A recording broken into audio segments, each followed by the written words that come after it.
So now let's follow what the star does next. So the star has collapsed from a cloud. It started nuclear fusion in its center.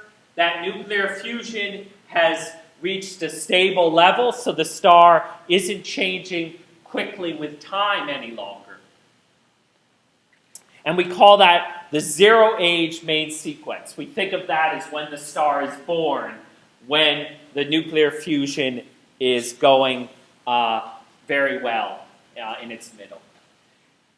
Eventually, things happen to the star, right? So this is a planetary nebula, which doesn't mean it's forming planets. And we'll talk about how these are formed, but they're very pretty. So the star, it forms, but it doesn't stay that way forever. It slowly changes with time, and we call that stellar evolution.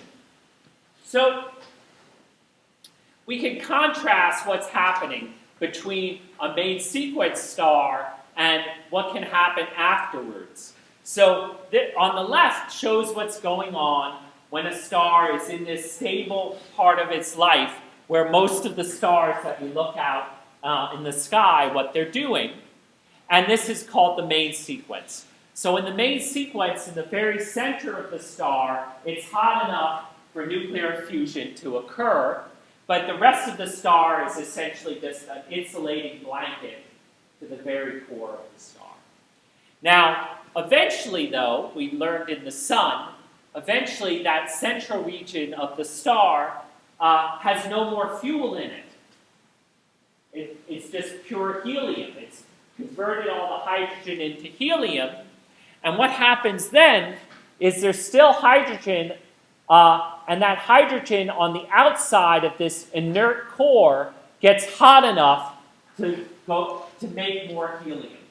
But the fact that it's no longer making the nuclear burning right in the center, but a little further out in a shell, that changes everything about what the star looks like. And we'll see how that happens.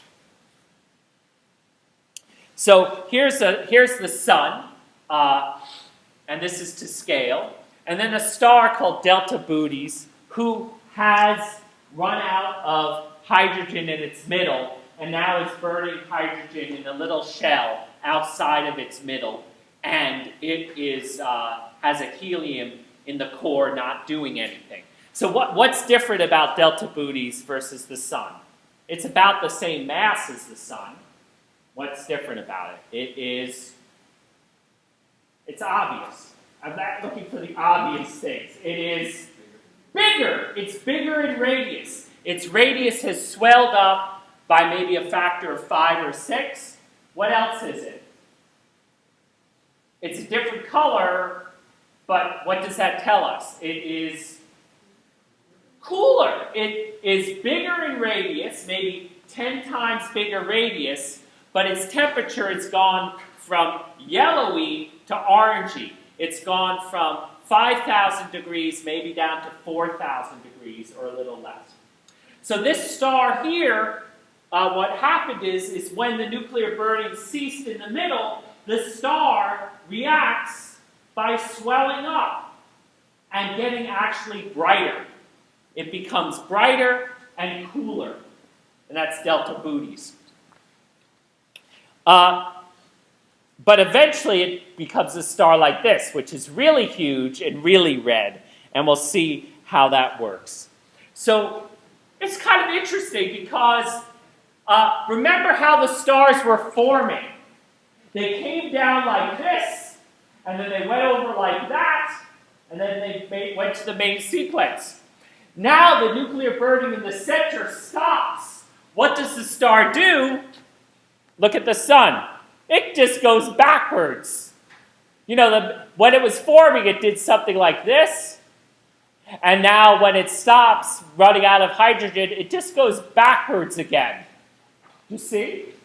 So what's happening now is the nuclear burning has ceased in the core. That core is just sitting there. It's hot enough to do nuclear burning, but it happens in a thin layer above the core. So the star puffs up, it cools, and it gets cooler and cooler until it's all the way over here on the right again. And what that means when it's all the way to the right is that that central region, the core, is sitting there. It's essentially inert, and the outside of the star is now this convective thing all the way down to the nuclear burning. And that's why it looks the same as what happened as the star was being born. As it dies, it just goes back the way. But now it's not, everything is going in reverse in a sense. It's expanding, but it's already burning nuclear reactions are happening. So what's going to happen here is going to be a little different. It will eventually just send most of the gas out to the interstellar medium and recycle it back to the universe. But the post-main sequence evolution is almost like the pre-main sequence evolution, but in reverse.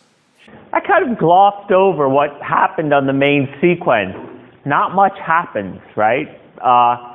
So the star, once it starts nuclear burning in its center, it just sits there for the bulk of its life. It's sort of like the middle age of, and you're all entered your middle age, I guess, in a sense, like a star. You don't change very much with time anymore. Maybe you learn new things, but basically you look the same for 30 or 40 years.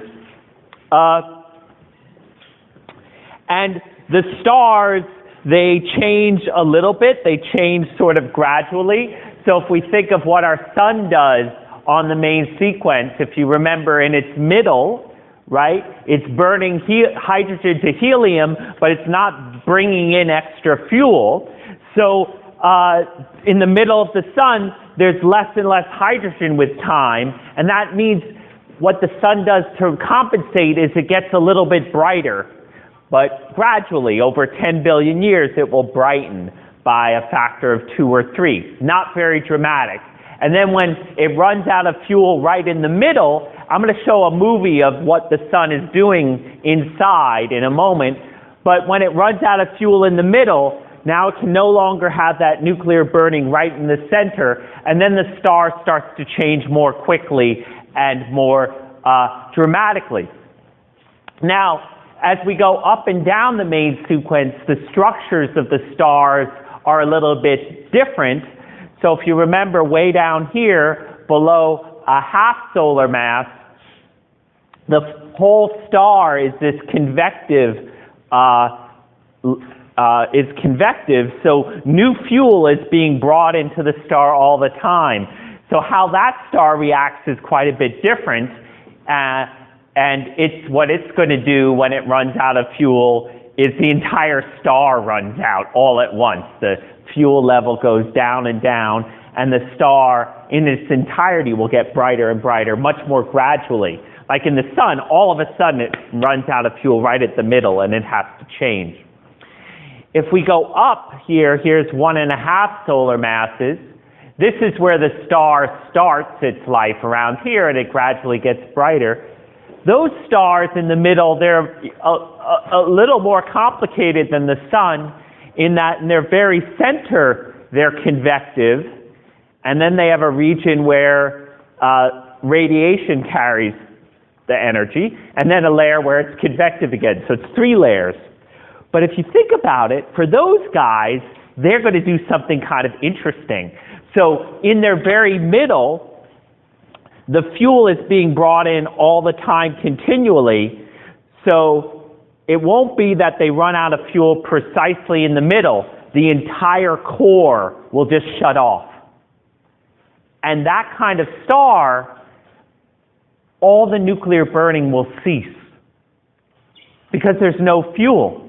And that central region starts to collapse, and the outer layers of the star kind of fall in until the top of that central region is hot enough to resume nuclear burning. So those stars, what they do is they'll suddenly run out of fuel, and over the course of just a few times, 10 million years or so, they'll jump all the way from here to there. The star just has to readjust, and it can't readjust gradually like our sun will. Our sun, it runs out of fuel right in the middle, but, just next to the middle, there's still fuel left. so it'll gradually just burn further and further out in the star. For those more massive stars, maybe from about here to about here, in their middle they just run out all of a sudden, and then they have to change their configuration very quickly, going from the main sequence all the way over to this red giant branch. So I'm just going to show you this, and I'll try, hopefully it'll work. Why doesn't it work? Oh, there it is. I have to click there. Oh, and I've got it 4 times, so that's not so helpful, is it? And it wants to download. Oh, I didn't connect to YouTube. That was my problem. Okay. Are you going to work in some way or not? Oh, there we go. So what this shows is, I'm not going to start till I can explain it a little bit. So whoa, it's much darker today than ever. I don't know why that is, but we'll leave it. So this is the HR diagram on the left for a star that's starting out like the sun. So it's just a ball of gas right now, the mass of the sun, and we just started in some random place. It takes a moment to settle in. On the right is what's inside. So this is what fraction it is of hydrogen, helium, oxygen, and so on. But this is a logarithm. So this is, it's almost 100% hydrogen and 2% oxygen. See, it's down 10 to the minus 2. Over here, it'll show what's going on inside, and it'll start building up. But I'll just start it. The movie lasts 3 minutes, but this part is just the star is not happy yet. Now it's going down, and that curve it's collapsing before it's a star. That's the pre-May sequence part right here. And you can see this blue color means that inside the star it's undergoing convection. Remember? That's what that blue means. And where it's black over here, it means that the star isn't convective in that part, that radiation is carried by heat. Heat is carried by radiation is maybe the best way to put it. So at this point, it started to form this core, right here. And we can go back in time a little bit and see, maybe we can see that, right? So it's doing this convection thing. And then the moment it starts to hook is the moment that core forms. Look, right? Here the core forms, and that's where it hooks. So whenever the star, that's why this HR diagram is so useful, because the star wears its heart on its sleeve, right? We can see what's going on in the middle by just looking at the surface, by its colors and how bright it is. So there it goes. It's not yet doing any nuclear burning, our sun, and it's moving along, and it just went so fast you wouldn't have noticed. So that red there is when it started the nuclear burning, and then it starts to just hook around just like that. You can see, what do those little blue things mean? When the star is just getting started, the sun is just getting started, its core is convective, amazingly enough, but it settles down differently. So we can keep going, and you'll see that it settles down, and the nuclear burning is just there in the core like that. Now look what's happened. I've aged the star now. It went very quick. The movie's up to 9 billion years. So this is where the sun is about to start dying. Look what happened inside the sun. This is the fuel. Here's the hydrogen. It's all the way down to 0 in the center. So the star is starting to change. Maybe I can go back a little bit. So you can see the movie, this part of the movie lasts 13 seconds, and the whole thing goes for 3 minutes, because the movie spends more time where the star is doing something interesting. So this is 1 billion years, and you can see the hydrogen is just depleted by a little bit, and then as we move forward, it gets more and more depleted, and now you can see the hydrogen is effectively down at 0 here. And over here, you can see right in the center of the star, there is no nuclear burning. It's off of the center, right? So we can watch it. It moves off of the center, and eventually, boom, the burning layer and this convection are all connected. So the star is sort of almost all convective above the burning, and it starts going up the way that it came down. So it came down like this, and now it goes back up in the same direction. And that's because the star is almost all convective. That's why it lives over there in that part of the picture. Now, that little blip is something cute, and we can talk about it if people want to know what those are. And what the star is doing now is becoming a red giant, and the burning is going out through the layers of the star. It's now burning at 35%, right? So look, now we have hydrogen, and it's turning to helium. It goes from like 100% hydrogen right to 100% helium. Now, what can the star do? It's just keeping burning, right? It's moving out through the star where it's burning the hydrogen into helium. Is it just going to go on forever, or something else is going to happen? I mean, we'll see, right? So in the center of the star is now 2,000 times the luminosity of the sun.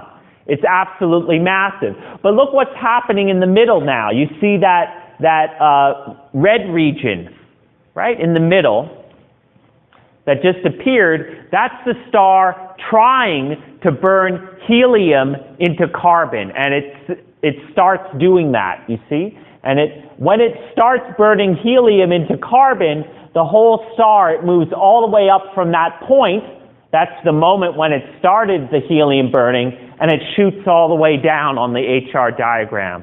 And then it will sit and live there for a little while, about 100 million years or so. It's burning helium right in its middle, but look what happens now. Whoops, this is what the sun's doing. As soon as it runs out of helium in the middle, which is what's happening here, it has to move back up again, right?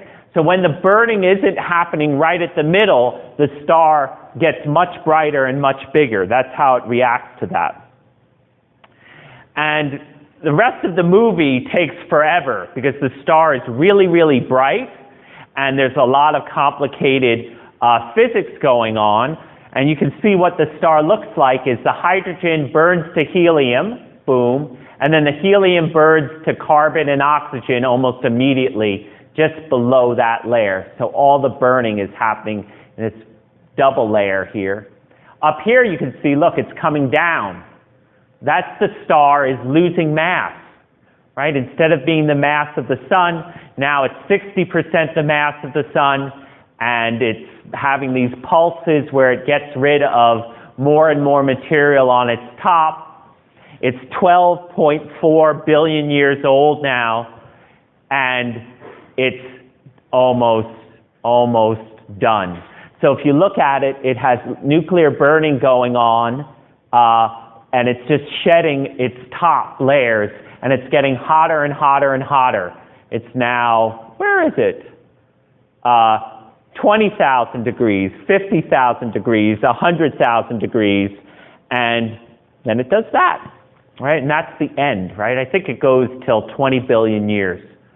So we'll talk about all of these things in more detail as we go, but basically that's the future of our sun until 20 billion years from, well, not 20 billion years from now, 20 billion years after it was born. So we do have stars in the universe that were born 13 billion years ago. So I can look at this movie and play it back to around 13 billion years to give you an idea of where you are. So this is 12.5 billion years for something the mass of the sun. And it's already done all of its lifetime of nuclear burning. It's no longer doing any nuclear burning, or very little. Here's its nuclear burning compared to its luminosity. And what it is we call that a white dwarf, and we'll learn more about that later. But that's basically what the sun is going to do. So it does these stages where it's burning hydrogen in its core for a long time, then it starts burning hydrogen in a shell, eventually gets hot enough to start burning helium in the core, and then the helium burning doesn't last terribly long, only about 100 million years. So let's contrast this to our 10 solar mass guy. I was hoping I had put these smartly on YouTube. That would have made my life easier, but those links aren't YouTube right now. So 10 solar mass. It's starting the same way. It's going to have that pre-main sequence part. Look at its age right now. Its age is 5 minutes. I'll get rid of this one. Look at its age. It's 5 minutes old, it says up there at the top. That's quite cute. Okay, so what's going to happen is we're going to go it down. It's just a new baby. And this is just it's sort of settling in. All it's doing is, we don't start the calculation perfectly. And here it's on its pre-main sequence time. It's only 300 years old now. A real baby by a star. And this is its pre-main sequence stuff. It goes much, much faster. It forms its radiative core. But look, here it's nuclear burning throughout the star is doing some nuclear burning. Oh man, we missed it. Like we missed everything. We missed its whole main sequence. It went so fast. Here it's 200,000 years old. Let's go back, maybe, to see. Oh, wow, it goes so fast. But let's just, so where it's getting hotter, let's see when it stops. Yeah, so this essentially is now about 200,000 years old, and it has that same shape where it kind of lands down, and we have a nuclear burning in the core. You can see we've not consumed very much hydrogen. There's no big dip in here yet. And this is essentially when it reaches the main sequence, only after about 200,000 years. Much faster. Now we're at 400. And notice I've run the movie now to 8 million years, and it's already left the main sequence, right? So if we look, it's already doing something different. Its hydrogen is depleted in the middle. It's about half hydrogen and half helium, and the star is reacting by getting brighter. Let's see if we can get it to get rid of all the hydrogen in the middle. Bam! All the hydrogen is gone. It's starting to change, right? The nuclear burning suddenly jumps from in the center to bam, out here, because it ran out of all the fuel in the middle all at once. Do you see this line? This is where the burning is, right? So it goes bam, bam, up to there. So it goes from burning in the core, suddenly jumps high. So the star now moves across here very quickly. It's now 22 million years old. When the sun ran out, it was about 10 billion years old. So this is a 10 solar mass star. Now, what did it do? Okay, so it's still just doing nothing very exciting. But look, it started burning something else in the middle now. You can see it has 2 burning layers. Hasn't done too much yet.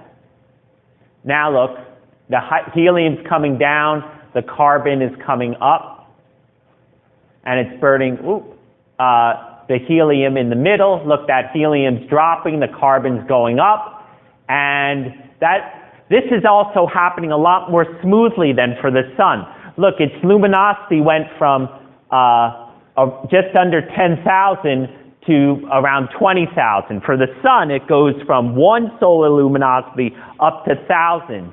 Here, it just varies by a factor of a few. Later on, it'll be more obnoxious, and we'll see that. So what happens now is that we're burning hydrogen and then helium below it, and it won't last very long doing this. It's 25 million years. It goes back across. Now it's turning carbon into oxygen, and it's shooting up again. Oh, why do I need to stop you? Now it's doing something else. There's other colors coming up. Notice all these strange colors. So here, this is silicon, right? So all of a sudden, inside the star, we're making silicon. Okay? And we can look at the time, right? It's 2489747. 749. Right? The star actually, the time clock will not go forward anymore. So during this epoch, the star is burning all sorts of new stuff in the middle. You can see the lines changing around. And ultimately, it's going to start producing iron. But the code stops. So let's see what it was doing. So you can look how complicated it is in the middle. Every one of these blue lines is where, or these green lines is where it's doing some sort of burning. And I'll show you a picture later, a sort of schematic.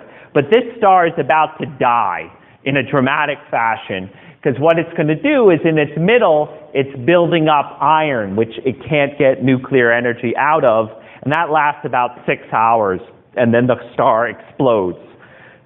Just to keep it in context, but we'll see this all in more detail later. So here we saw what the sun did in the movie going up, and then we have something like the 15 solar mass is just what I talked about there. It lasts about 12 million years till it gets to that point. The 10 solar mass was closer to 20 million years, whereas the sun is 12 billion years. Look at that. So what happens next? We saw it in the movie. We're going to focus on something like the sun first, because that's kind of simpler. It becomes this red giant star. It gets brighter and brighter and brighter as the burning layer moves further and further out. Keep in mind the middle is made out of helium, and eventually it gets hot enough that the helium starts to form its nuclear reactions with helium going to carbon and oxygen, which is lucky because we like carbon and oxygen. So this stage of the star, where it switches on helium burning, we call that the helium flash because it happens very, very quickly. And the star, once it starts burning helium in its core, its luminosity comes down dramatically by a factor of 100 almost. And now it's about 100 times the luminosity of the sun, burning helium in its middle and hydrogen in a layer outside, and it will sit there for, like I said, about 100 million years. Remember, the first period of its life was 100 times longer, about 10 billion years. Then it burns helium for 100 million years, but during those 100 million years, it's 100 times brighter. So if you think about it, for the sun will put out most of its energy after its main sequence time. It's a shorter time, but it's much, much brighter during that time. Now, once the helium in the middle is exhausted, the star essentially just has to readjust, and it repeats. It goes back up and becomes a giant star. In the case of the sun, it won't be able to start a new round of fuel. It will never get hot enough to do that. And when it's very bright up here, what happens is you have these two layers of nuclear burning that affect each other, and what they do is they make the luminosity of the star and the radius of the star change dramatically with time, and those changes will make the star essentially lose all of its outside. So what you're left with is the carbon and oxygen that were made by the helium burning, and the whole rest of the star, what remains of the hydrogen and helium that was produced during the star's lifetime, is just pushed out to space again. So if you think about it, the star starts out with the mass of the sun. At the end, that core is about 53% of the mass of the sun. So just under half of the star gets recycled back and gets used to make new stars and things like people. The remainder of the star becomes what we call a white dwarf.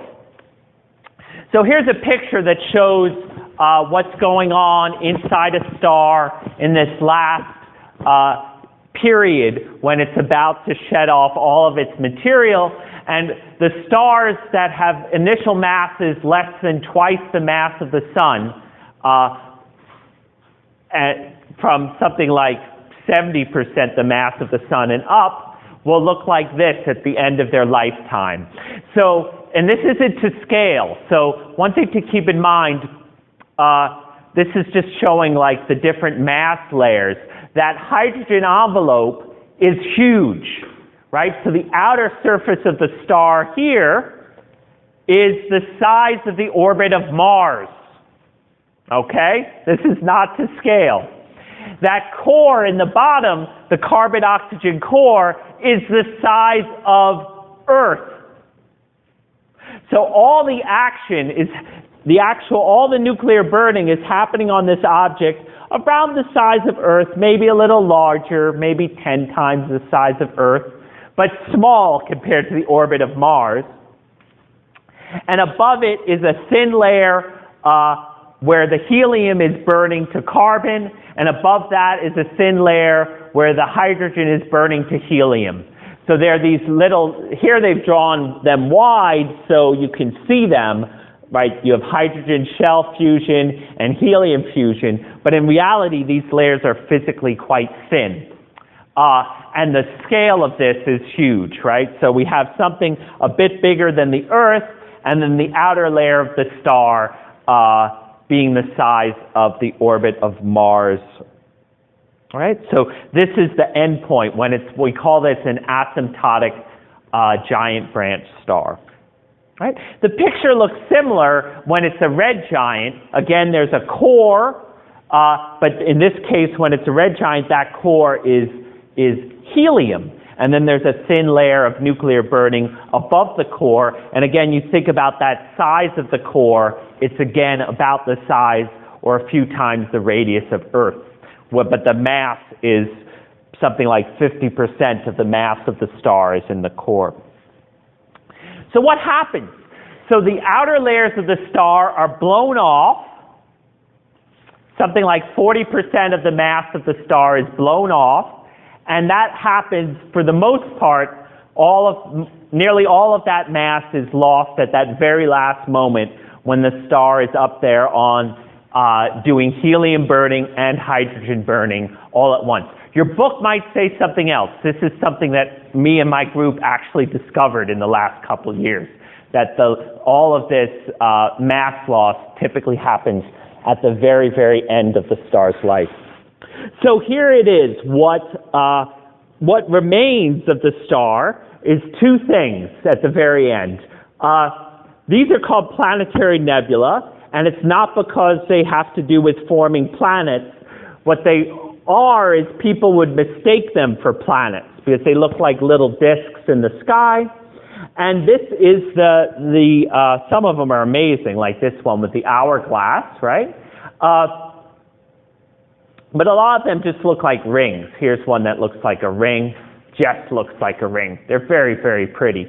So in the middle, you can see there are these bright blue guys. Here's one, there's one. This is the Helix Nebula. And that is the core of that star. It's no longer doing very much nuclear burning. It's the half solar mass core of the star.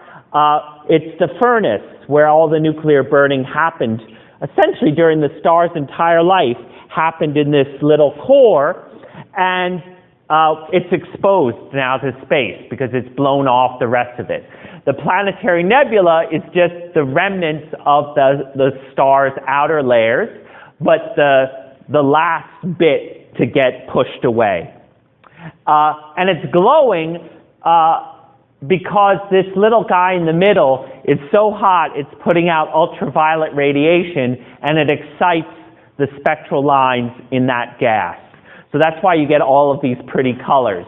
So if you were to take the spectrum of the planetary nebula, you would just see that there are various spectral lines of what the star actually made during its lifetime. Okay? Now, this star, it seems to have done, it's done some interesting stuff. It's made a lot of carbon and oxygen, which you would think would be useful to us, except where did it end up? For the most part, the carbon and oxygen is stuck in that white dwarf.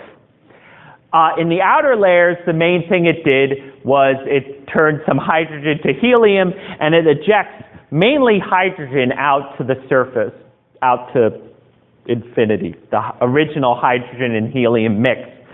But one thing it could do is that there was a lot of, it got very hot, so you can have other nuclear reactions that go on in that star that will make all sorts of things, but not very much of them, but things that we like.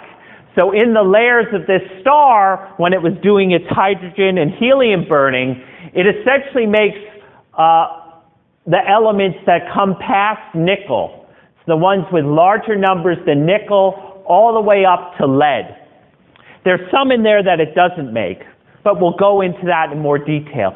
So this star, like the sun, when it dies, is responsible for all of these things that we like, but culminating in lead. It makes a lot of lead. There are certain elements that it can't make, and we'll talk about that later, and we'll talk about this a bit later in more detail. So we'd like to talk a little bit about what the more massive stars end up doing. This is a picture of the star called Betelgeuse in the constellation of Orion, and it's actually a picture, right? It's showing what the star looks like. So that's the size of the star. It's so big and it's so close that we can resolve the star. We have to make some effort. It's not easy. But if you look, the actual star is the size of, well, about the size of Jupiter's orbit in this energy range. So this is in the millimeter. So it's like sort of like radio waves coming from it. So it's glowing, this hot gas, out to a region the size of Jupiter's orbit. This star, we don't know exactly, but we think this star is much more massive than the sun, maybe 10 times or more the mass of the sun. So this is like the type of star that's going to do something interesting. Most of the stars that we see out at night in the sky are indeed much more massive than the sun, right? So they go through, meaning when I say most of the stars, that we see with our eyes. When we put our telescope, we see lots of faint stars, but the bright stars from our point of view are generally these massive stars that go through this dramatic evolution. So here's the most massive star in the galaxy, it turns out, or we think it is. It's called Eta Carinae, which means, the fact that it has a name like that means it's like I don't know what letter in the Greek alphabet Eta is, but it's that letterist, like let's say it's the 10th letter. It's the 10th brightest star in Carina. And it had a huge explosion, a huge outburst about 100 years ago. And now when we look at it, we can see the results of this outburst in this nebula. This star, you know, if it had a supernova today, no one would be surprised. And it's a very, very massive star. So the very massive stars have dramatic endpoints, right? So we have these outbursts. Right now, its luminosity is about 4 million times that of the sun. So at the very end, if we look at the more massive star, again, this is not to scale these different layers. Typically, all of those layers where there's any action going on are quite small compared to the surface of the star. Think about it, the surface of the star, if we think of Betelgeuse, is the size of Jupiter's orbit or Mars's orbit, whereas all of this action is in a little ball, tiny, a bit bigger than the Earth.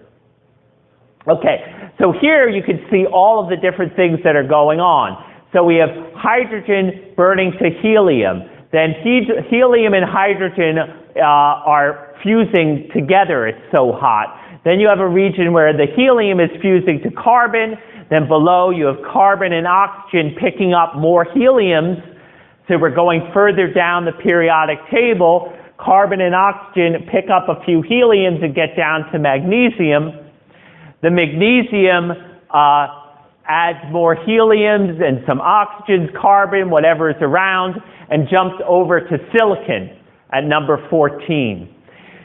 So then, the silicon can pick up more, get bigger and bigger, and essentially the silicon goes from silicon and adds more helium nuclei and other things, and goes all the way up to iron. And now in the middle, you have a region where the iron starts to accumulate. And it says this star only has minutes to live.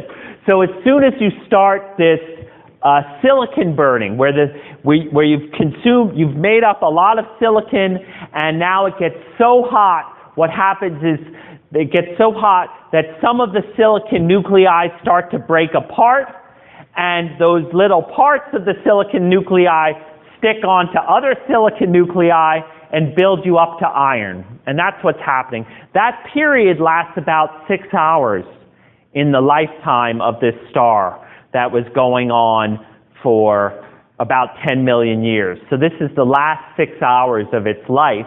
It starts making iron from silicon. Now, why is iron such a problem? Why is it interesting? Is because once we're at iron, really it's at iron and nickel, if you can't get energy by making the nucleus any bigger. You can't add more to it and get energy.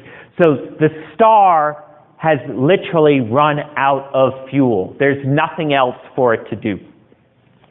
So that central region of iron gets more and more massive, and eventually it's so massive it can't hold itself up against its own weight. And then that inner region collapses and releases a huge amount of energy, and that energy is sufficient to make the whole rest of the star explode. And that's called a supernova. And we'll learn more about supernova in detail a little later. But you can see for the more massive stars, life is really complicated for the more massive stars.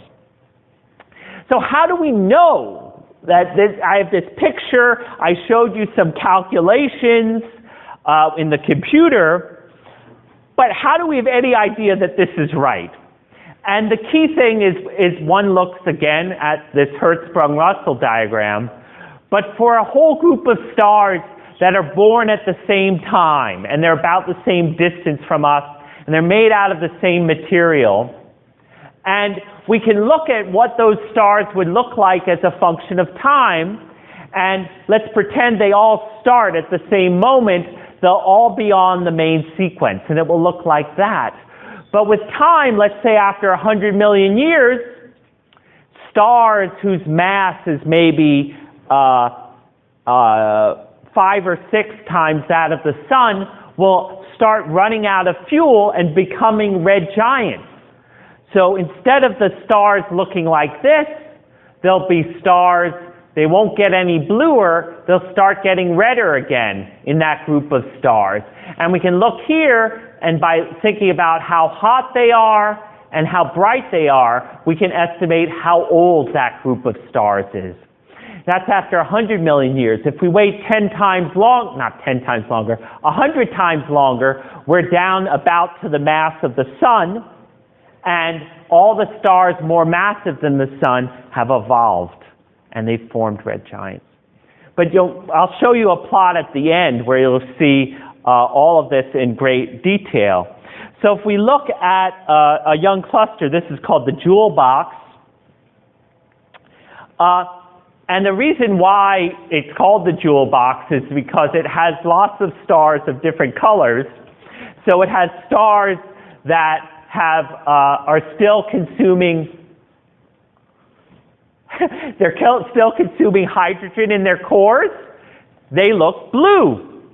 But you see the red one, there's a red one right here. This dude has already finished burning the hydrogen, and it's moved over and become a red giant.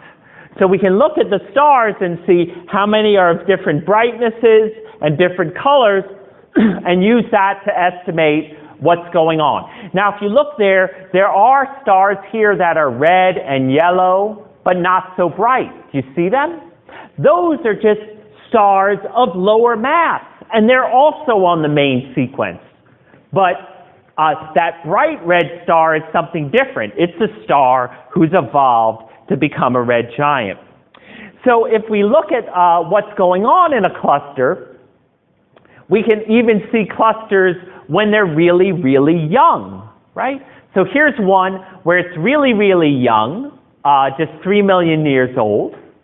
And what you see is you see the main sequence at the top, but then the stars that are lower down, they're less massive. They've not yet reached the main sequence. They're still floating down and starting the nuclear burning. So we can check this. We can look at a very young star cluster and see whether it looks like this picture. Now, one thing you keep in mind, this is a real challenge because we're going from the bottom below 1 solar luminosity about all the way up to 100,000. So you have a huge dynamic range in how bright the stars are. So here's an example of a young cluster of stars. You can see in the middle we have lots of blue stars here, and these are stars along the main sequence. And then as we go down to fainter ones, the stars have not yet reached the main sequence. They're still contracting and cooling. They haven't had time to completely form yet. Does that make sense? So we can actually look at an image and then translate it back to the HR diagram and see what's going on. So here's a cluster called Messier 41 where it's aged past, a bunch of stars now have left the main sequence. So you see the fainter stars are still on the main sequence, and the brighter ones are hotter than the main sequence in there. And then you have a smattering of stars who are quite red and quite bright.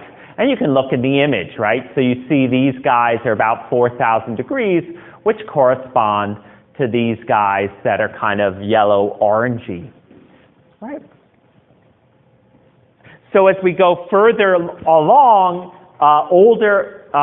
the stars get older, and stars of less and less mass start to leave the main sequence. So we see this picture.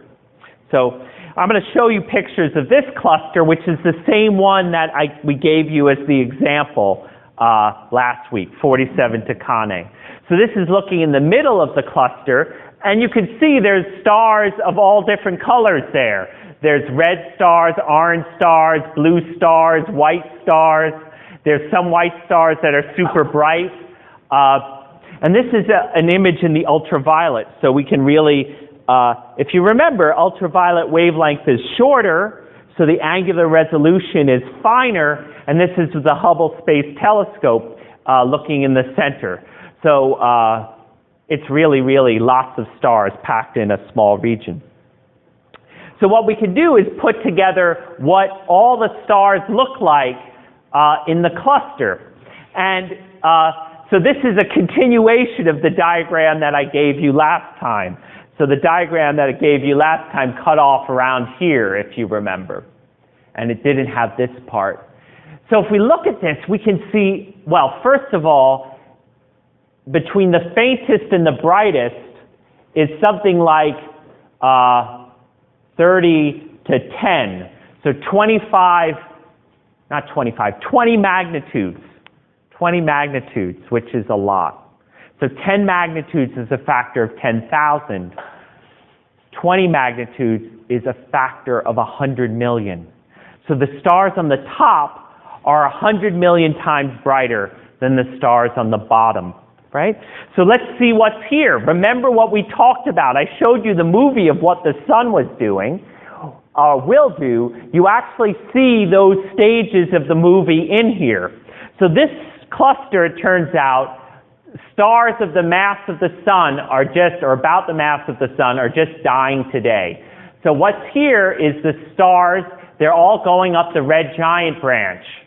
And you see it. These are stars, some are a little bit further along, some are less far along on their lifetime, and they're going up the red giant branch. Then they come back down, and here are the stars.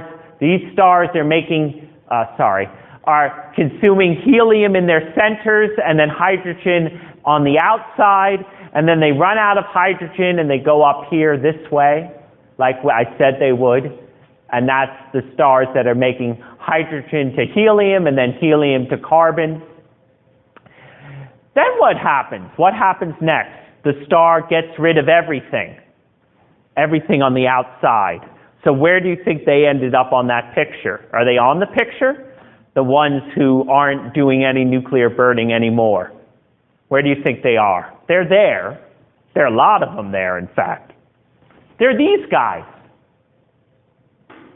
So these guys are the stars after they've run out of all the nuclear burning. So the stars go way up here, and then they come around and then come down this way. And so these are the white dwarfs. And these, pardon? I was going to ask the dwarfs. Yeah, they're the white dwarfs.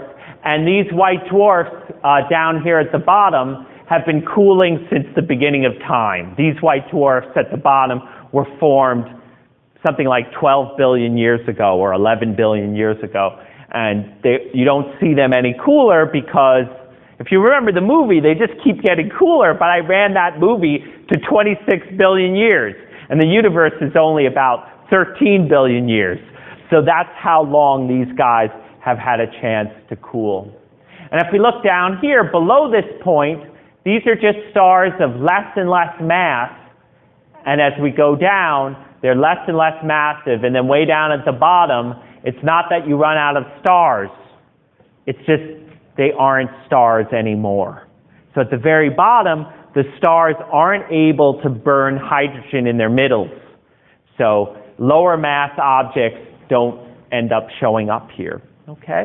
So you can see by looking at a cluster of stars, depending on the age of the cluster, you can see how the stellar evolution works for stars that happen to be dying at that age.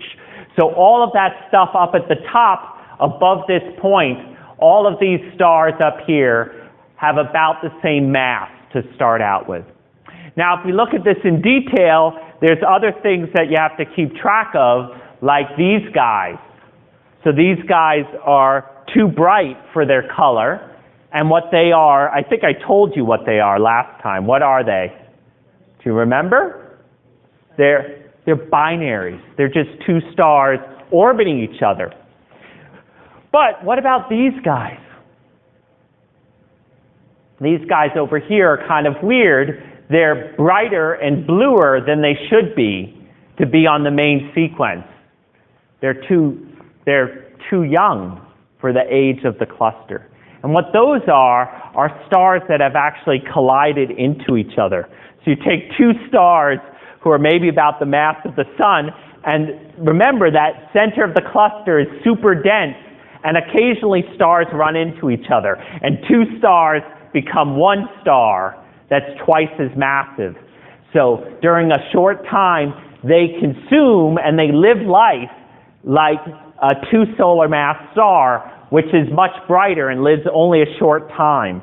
So they couldn't have been made at the beginning of the universe. They're actually made, they only last about 100 million years in that stage. So not everything is super easy to explain, but the parts that aren't easy to explain are also interesting, like those guys there or these guys over here.